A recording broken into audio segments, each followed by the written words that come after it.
मेरी बहन और मैं बचपन से ही एक दूसरे से बंधे हुए हैं। शादी के बाद भी वह चाहती थी कि मैं जमीन पर सोऊं। इस समय उसके बॉयफ्रेंड को उसके चेहरे पर पिंपल्स से नफरत थी। मुझे उम्मीद नहीं थी कि वह अपनी उंगलियों से एक एक करके उन्हें दबा देगी। फिर बालों के जरिए पिंपल्स मेरे चेहरे पर आ गए। मुझे एक पिंपल हो गया। फिर उसके पति ने रजाई खोली।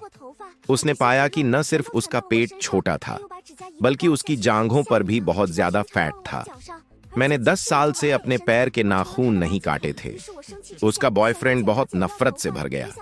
मुझे उम्मीद नहीं थी कि मेरी बहन सीधे अपने पैरों पर फैट लगाएगी, फिर पेट को कसकर बांध देगी। फिर बालों के जरिए उसने सारा फैट मुझ पर डाल दिया। उसने एक एक करके अपने नाखून दबाए।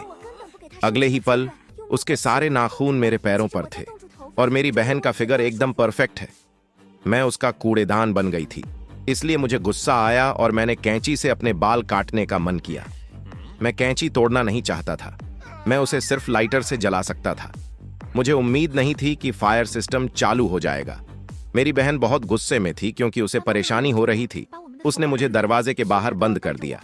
अचानक मैंने फायर एक्सटिंग्विशर पर निशाना साधा। मैंने फायर एक्सटिंग्विशर उठाया और लॉक खोल दिया। मेरी बहन के अच्छे कामों में फिर से खलल पड़ गया और मैंने उसे गुस्सा होने का बिल्कुल भी मौका नहीं दिया।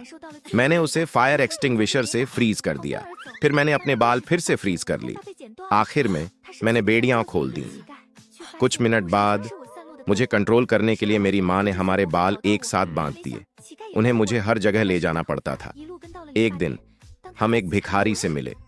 मेरी माँ को बहुत शक हुआ। उन्होंने उसे अपने बैग से धक्का देकर दूर कर दिया। भिखारी को बेइज्जती महसूस हुई, इसलिए उसने इसके लिए कुछ करने का फैसला किया। इसलिए जब हम ट्रैफिक लाइट का इंतजार कर रहे थे तो उसने चुपके से हमारे बाल काट दिए। मुझे एक